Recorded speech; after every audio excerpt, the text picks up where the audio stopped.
But I got to say that, look, as far as I know, it's the fastest anybody's been in an aileron.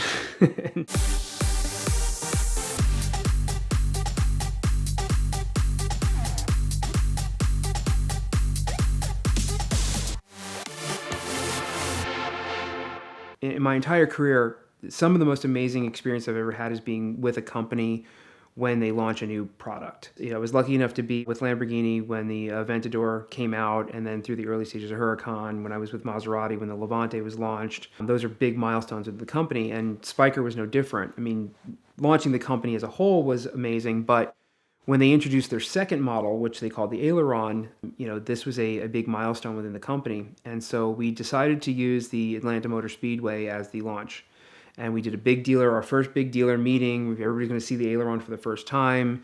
A lot of the people that hadn't gotten to drive the cars were going to get to drive on the track. So we had a whole ride and drive program set up where we had like kind of an autocross section, and then we had high speeds on the track. Biggest kind of launch the company had ever seen, brought all the guys over from the Netherlands. Well, the key point of this was the Aileron. And so they were shipping the very first completed running and driving car over to us here in the US. And it got shipped to the Atlanta airport, and it went through customs. The problem was when I went to go pick it up that morning, we had a transport ready to pick it up. And it was me and my buddy JP had gone there, and we get to the area that we were supposed to go and pick up the car, and there was a problem with the paperwork. And these guys are talking way over my head on like import taxes and this person and who owns it, and the paperwork somehow got completely screwed up.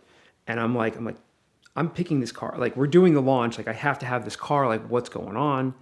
And because we were East Coast, it was still kind of early in the morning on the West Coast. And I call Martin up and I say, look, I was like, I'm at the airport. They're not letting me take the car. They said, here's all the reasons they gave me. And they just basically said, this car's not leaving and it's not happening. He goes, don't go anywhere. Okay. He goes, I'll call you right back. So JP and I are sitting there. The customs agents are all, getting angry with us. And, like I could see the car like through the window. It's sitting on this platform and it's just sitting in this secured area. Martin's like, 20 minutes. I got my guys coming.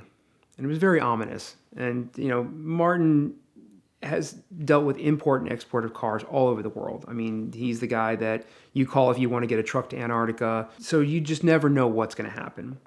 So we're sitting in the parking lot and this black 7 Series BMW pulls up, which is somewhat of a standard car, but this just for some reason, and for no specific reason other than it just was out of place where it was. The car pulls up, parks illegally, just right in the front door, like who cares? This guy gets out of the car, dressed to the T, sunglasses on, and he sees JP and I were wearing our Spyker gear, so he signals me to come over. He's like, are you Vinny? I was like, yeah. He goes, give me a minute.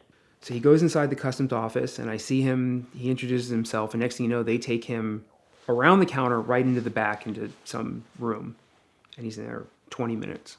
He comes back out, all the customs agents are following him out. He gets back into his car, he goes, you can take the car, and he gets in his car and he leaves. And the customs agents come out, and their attitude, full 180 change. Oh, come on, we'll show you the car, here you go, like we don't want to drive it, you go ahead and you can drive it. And at this point, the transporter had left. And it was like in the afternoon now. We'd been there all day. And JP's like, what just happened? And I said, I don't know, but I'm not going to ask because they're letting us take the car. But now we had to get the car from the airport to the track. And I didn't have a transporter. And JP looks at me. I was like, well, I'm driving it. He goes, what? I was like, it's got to get to the track. I was like, it's got to be there by 6 o'clock for dinner. I said, so I don't have time to call another transporter. I was like, I can't trust that some, redneck in a tow truck is going to show up to come move this car. He's like, you're just going to drive the car from here to the track. I was like, we don't have a choice. So we go into the customs area. The guys are being super nice. I literally drive the car off the platter through this secured customs area, and they just open the doors and they just let us go. And no questions asked. Here's your paperwork. Don't worry that there's no tag on the car. Don't worry the car's not legal in the U.S. Don't worry about any of this stuff like that. Just do what you want. You're totally fine. And I did. I drove the car. JP followed me, and we drove the car all the way to the dinner that night at the track, and then we got to have it that whole time. But I still to this day don't know who that was, what he said to them, or what happened behind closed doors. But all I know is that I got that car to the track as I was supposed to. The C8 wasn't supposed to be a limited production car. They only ended up building a little over 250. I think the final unofficial number was like 266. somewhere in there. And there's conflicting views about exactly how many were completed, because you had race cars mixed in there with production cars and stuff. But the early cars were hand built. Each one was hand built by CPP, which is a Coventry Prototype, which was a company that you would build all these like prototype cars that you would see at the auto shows, cars that had to be hand built. And that's how they were building each individual Spyker up until chassis 81. Every car was like, okay, I'm going to take the parts, I'm going to build this car, and it's done. I'm going to take the car, build the parts, and it's done. After that, they started to build the car more traditional assembly line in the Netherlands, where they would build it at the factory there at the headquarters. And the car would go through this stage, and then it would go through this stage and this stage, which helped their numbers quite a bit, but it still never got the car to be built as fast. And then, in 2007, 2008, we had kind of the crash. And that's right as things were starting to peak, and it just kind of fizzled out. And then you add to that the issues they had trying to buy Saab, and that fell through. But at one point, I mean, Spyker had a Le Mans team, they had an F1 team, and they were on the up and up to really do something amazing. And between the timing and everything that happened, it just didn't work the way that it was. But they had plans on building an SUV. It was an amazing time. After we got done in Atlanta, the car was on its way to Pebble Beach, and we stopped in Arizona to do a photo shoot with Top Gear magazine. It was Tom Ford was a journalist, and he was going to drive the car, and JP and I were there, and we had the orange car and the red car out. The rumor was the cars were supposed to clear 180 miles an hour, close to 200, and it was long wheelbase, it was automatic, and it looked like it would do every bit of 200 standing still. And so when Tom asked me about, he's like, well, what's the top speed? How fast have you gotten? And I'm like, this is a prototype car. I was like, I'm driving it as little as possible. So they kept goading, and then the curiosity kind of got to me. So, we go out into the desert, out in the middle of nowhere, and I get the car, at a solid 100. It's rock solid. I mean, it's just as smooth as can be. The longer wheelbase, everything, really worked out.